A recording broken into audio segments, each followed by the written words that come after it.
Hello friends, women empowerment इस week का हमारा टॉपिक है। विमेन एम्पावरमेंट जिस पे बात करने की, काम करने की बहुत ज़्यादा ज़रूरत है, क्योंकि ये बहुत इम्पॉर्टेंट एंड सेंसिटिव इशू है। इस पे काम होना ही चाहिए, क्योंकि हम भी सोसाइटी का बराबर के का हिस्सा हैं।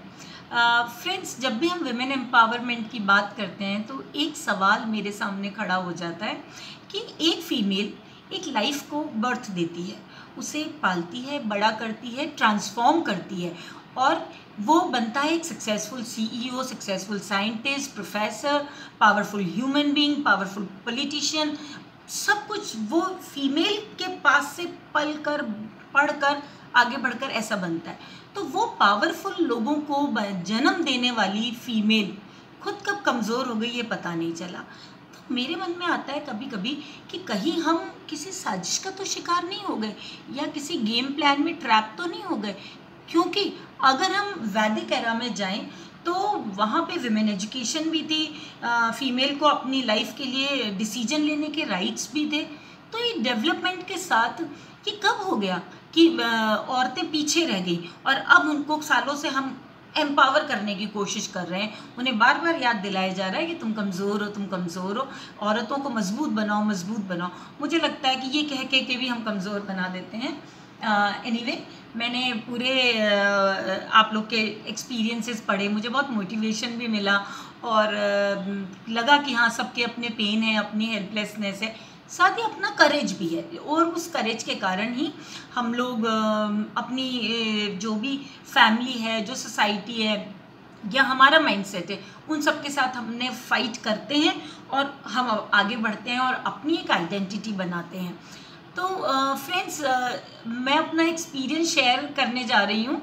उसमें दो चीज़ें हैं। एक तो जो वर्क प्लेस पे मुझे जिन चैलेंजेस का सामना करना पड़ा वो बात है, और दूसरा जिन फीमेल्स के साथ हमने काम किया उनको किस माइंडसेट के साथ रूल किया जा रहा है, और उनका क्या माइंडसेट हो गया है। ये दो चीज़ें आप लोग के सामने मैं रखूँगी।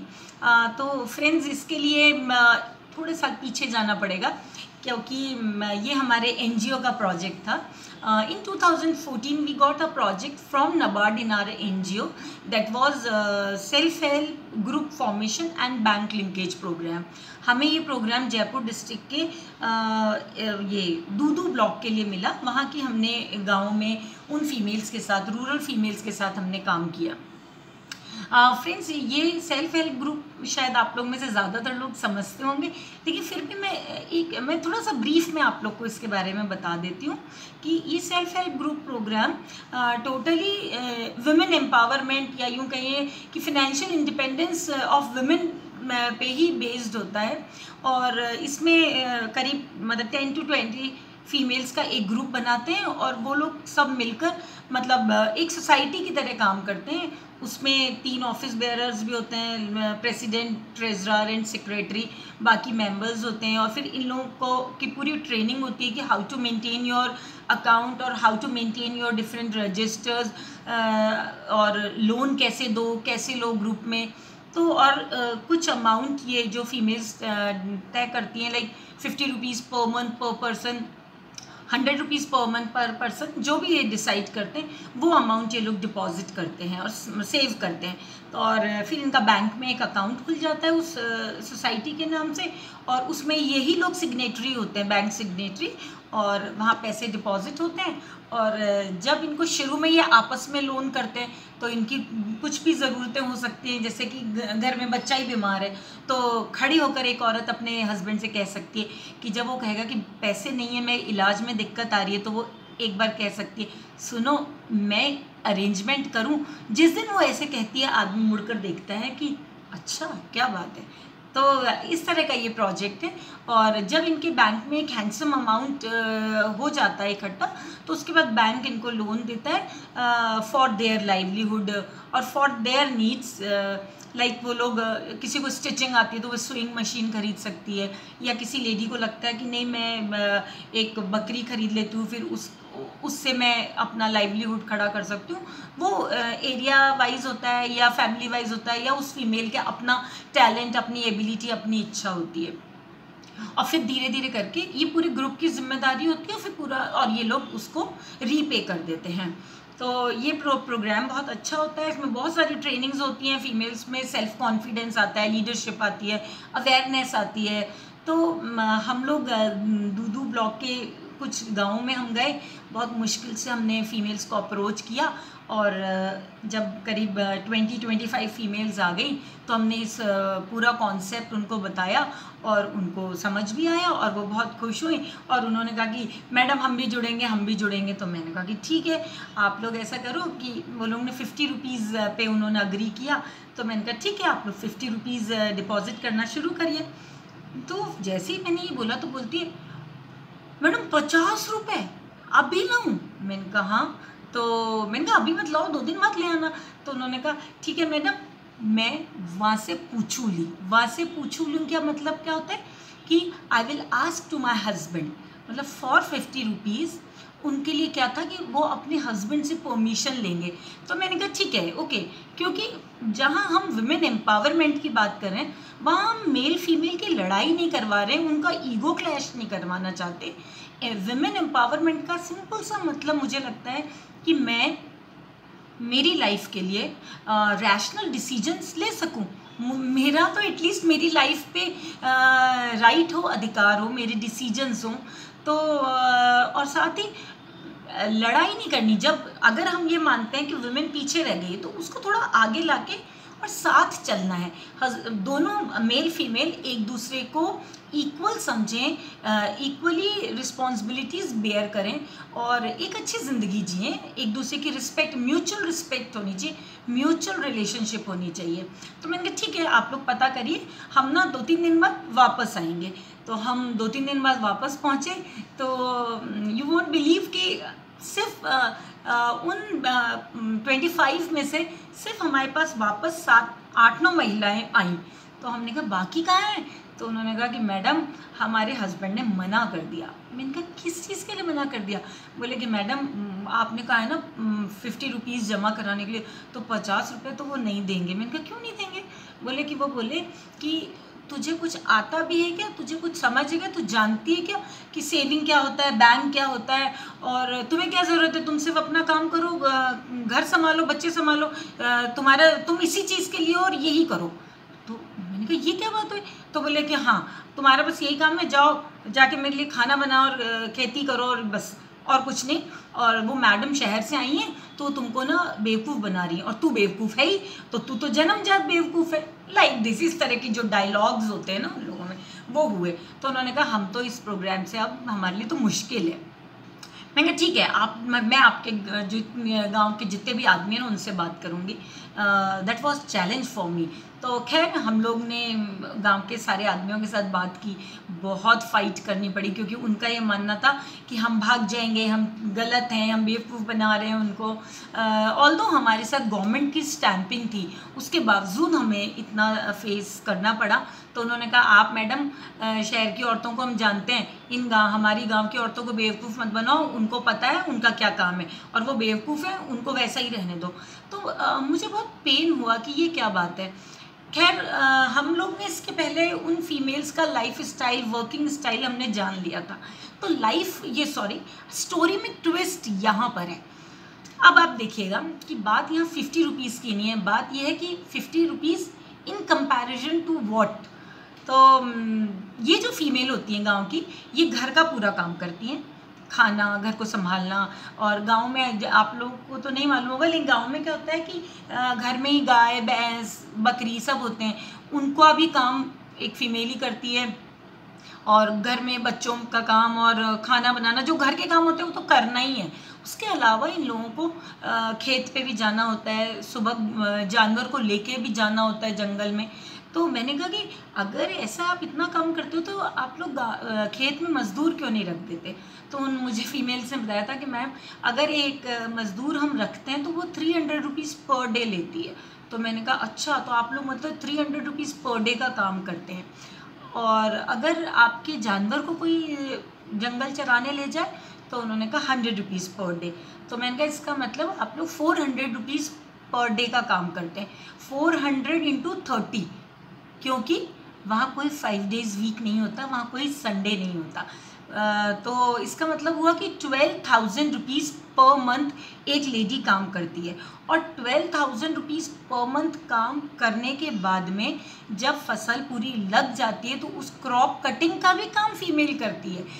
अब क्या होता है, जब क्रॉप आ गई, कट गई, फिर उसको अपने ट्रैक्टर में रखा, और जब बेचने जाने का जो ड्यूटी है, सॉरी ड्यूटी नहीं, राइट, यहाँ मैं राइट कहूँगी, वो है मेल को, और जो उससे पैसे आएंगे वो तो ऑब्वियसली आदमी के ही होंगे। तो वो 12,000 रुपीज़ पर मंथ का काम करने वाली को 50 रुपीज़ के लिए परमिशन लेनी पड़ती है। तो उसके काम की कोई वैल्यू नहीं है, क्योंकि उनका मानना है कि ठीक है, तुम औरत हो, तुम्हें तो करना ही है, तुम बने ही इस चीज़ के लिए हो। और वो क्या करता है, गांव की चौपाल में बैठ के बीड़ी पीता है, बातें करता है। खैर हमने उनको जब समझाया ये पूरी बात, तो खैर उन आदमियों को समझ में भी आई। हमें काफ़ी फ़ाइट करना पड़ा, काफ़ी दिन लगे इन चीज़ों के लिए, लेकिन अल्टीमेटली चीज़ें टर्न हुई, और उन लोगों ने अपनी वाइफ्स को फॉर फ्यू मंथ्स परमिशन दे दी कि कुछ महीने करो, अगर हमें ठीक लगेगा तो यू कैन कंटिन्यू, अदरवाइज हम इस प्रोग्राम को रुकवा देंगे। तो मैंने कहा ओके। तो खैर ये प्रोग्राम हुआ, और जब फीमेल्स को आखिरी में अपने करीब 6,000 रुपीज़ एक साल के बाद मिले, तो उन लोगों को इतना अच्छा लगा। उन्होंने कहा कि मैडम, अब मेरा जो हस्बैंड है ना, वो मुझसे कहता है कि ना सुन, कुछ हेल्प कर सकती है क्या, है ना। तो ठीक है। और जबकि हम सबको पता है कि इन लेडीज़ को कोई खर्चा नहीं करना होता, इन्हें सिर्फ अपने बच्चे को गांव में वो जो कुल्फ़ी वाला आता है उससे कुल्फ़ी दिलानी होती है, या मायके जाते टाइम भतीजे के लिए एक टॉय और लेके जाना होता है। छोटी छोटी सी ज़रूरतें, छोटी छोटी सी खुशियाँ हैं, उसके लिए भी वो डिपेंड होती हैं अपने हस्बैंड पे। एनीवे, ये हम लोगों ने किया, काफ़ी मेरे को सामना करना पड़ा, और लेकिन फिर मुझे लगा कि इन्हीं का क्या। जब मैंने गवर्नमेंट जॉब की थी, मैंने फर्स्ट ग्रेड की मेरी जॉब थी, जब मैं गांव में पहुंची, ज्वाइन किया, फर्स्ट पोस्टिंग क्योंकि विलेज में ही हुई थी, तो मुझे वहां जाके उन टीचर्स का जो गांव में ही रहते थे, उन्होंने मुझे कहा कि मैडम पीएचडी करके आए हो तो ये मत सोचना आप हमें ज्ञान दोगे, ठीक है। तो खैर काफ़ी उन लोगों को प्रॉब्लम होती थी, उनका ईगो हर्ट होता था इस चीज़ से ना। तो मैं ये कह रही हूँ कि मैं भी वही फेस कर रही थी, वो गांव की अनपढ़ औरत भी वही फेस कर रही थी। और दूसरा मेरे को ऐसा लगता है कि एक अनपढ़ औरत को भी अपने राइट्स के लिए फ़ाइट करना पड़ रहा है, और एक पढ़ी लिखी जो एक वेल एजुकेटेड जो फीमेल है, वो भी अपने डिसीजंस के लिए ना फ़ाइट कर रही है। तो ये समझ में नहीं आता कि ऐसा क्यों है, हमारे पास वो पावर क्यों नहीं है। लेकिन मुझे लगता है शायद हमने जैसे कुछ लोगों ने लिखा कि ये तो हम पर डिपेंड करता है कि हम अपनी पावर को वापस से गेन कर सकते हैं, तो ये बिल्कुल सही बात है। लेकिन फिर यहाँ पे ये भी तो है ना कि हर इंसान अलग अलग होता है, और हमारे जो ये संस्कार हैं या जो वैल्यू सिस्टम है वो इतना डीप रूटेड है कि शायद हमें दूसरे क्या हमारा सेकंड स्टेटस करेंगे, हम खुद ही एक्सेप्ट कर लेते हैं कि हाँ मेरे हस्बैंड आगे रहना चाहिए और उसी को ही मेरे लिए डिसीजन लेने चाहिए। तो हमारे को ये सोचना चाहिए कि हमें ऐसा किसने बनाया, क्योंकि एक्सपीरियंसेस हैं हमारे पास, हम लोगों के अपने पेन है, लेकिन बात ये है कि इसकी रेमेडी कैसे हो। जो इतने सालों में जाकर ऐसा हुआ है, तो देखिए इसका जो रेमेडी है उसमें भी टाइम लगेगा, लेकिन हमें एक स्टेप तो लेना पड़ेगा। गवर्नमेंट ने बहुत सारे लॉ बनाए हैं विमेन एम्पावरमेंट के लिए, लेकिन मुझे लगता है कि इस चीज़ के लिए हमको अपनी जो पेरेंटिंग स्टाइल्स पे ध्यान देना पड़ेगा, क्योंकि जो बच्चा है वो आप क्या कह रहे हैं ये उसको समझ नहीं आता, लेकिन आप क्या कर रहे हैं वो उसको बहुत साफ समझ में आता है, और वो कहीं ना कहीं हमें ही इमिटेट करता है, हमें ही कॉपी करता है। तो मुझे लगता है कि हमें सबसे पहले फीमेल्स को ज़रूरत है कि सेल्फ वर्थ समझें, वो अपनी रिस्पेक्ट खुद करें, अपने आप को प्यार करें, खुद ही सेकंड मान लेते हैं हम खुद को। और साथ ही जो मेल सोसाइटी है उन्हें भी ज़रूरी है कि वो फीमेल्स को इक्वल समझें। अब इसके लिए क्या होता है कि ये हमारा बचपन से ट्रेनिंग होती है, और इसके लिए ज़रूरत है कि जो मदर है वो सेल्फ वर्थ तो समझे ही, और उस बच्चे के जो फादर हैं उनके लिए भी ये मस्ट है कि वो अपनी वाइफ को इक्वल ट्रीट करे, उसको रिस्पेक्ट दे, उसकी वर्थ समझे।